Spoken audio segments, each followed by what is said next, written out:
Hi friend, नमस्कार, प्रणाम। कैसे हैं आप सब लोग? उम्मीद करती हूँ आप लोग बहुत अच्छे होंगे, स्वस्थ और मस्त होंगे। मैं पूनम गुप्ता अपने आरपी गुप्ता यूट्यूब चैनल पर आप सभी का तहे दिल से स्वागत करती हूँ। और मैं आज आप सभी के बीच में एक बहुत ही प्यारा छोटा सा नाच गीत लेकर आया हूँ। गीत अच्छा लगे तो प्लीज़ अपना प्यार दुलार जरूर बनाए रखिएगा। चैनल पर जो नया हो चैनल को सब्सक्राइब करिएगा, तो गीत को पूरा सुनिएगा, फुल आवाज़ करके सुनिएगा। और कमेंट बॉक्स में ज़रूर बताना कि गीत मेरा कैसा है। गीत अच्छा लगे तो प्लीज़ अपने इस छोटी बहन पे प्यार दुलार जरूर बनाइएगा।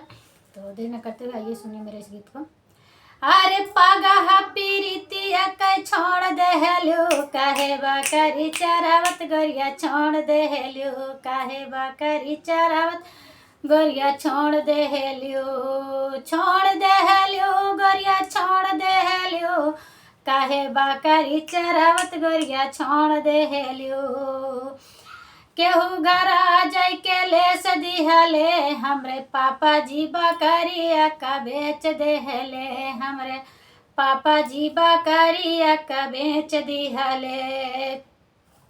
मिलै का बहाना रहू है एक बकरी, मिलै का बहाना रहू है एक बकरी, ना जानी कवन लगाई दिहेस लकड़ी, ना जानी कवन लगाई दिहेस लकड़ी।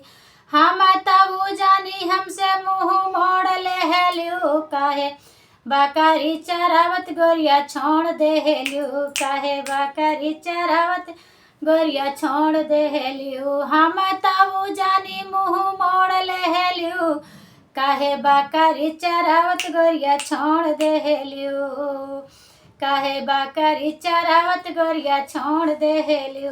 अरे पगह पीरितिया के छोड़ देहल्यू, पगह पीरितिया के छोड़ देहल्यू, काहे बकरी चरावत गोरिया छोड़ देहल्यू, काहे बकरी चरावत गोरिया छोड़ देहल्यू।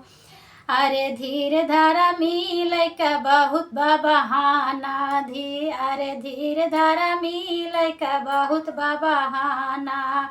अइहे सैया घर तो अइहे सैया घर भूंजाव तोहरे दाना, अइहे सैया घर भूंजाव तोहरे दाना। अरे कावाना घर जाय के ले सदिहले, हमरे पापा जी बकरिया का बेच दिहले, हमरे पापा जी बकरिया कलेस बेच दिहले। अरे पगह पीरितिया के छोड़ देहल्यो, काहे बकरी चरावत गोरिया छोड़ देहल्यो, काहे बकरी चरावत गोरिया छोड़ देहल्यो।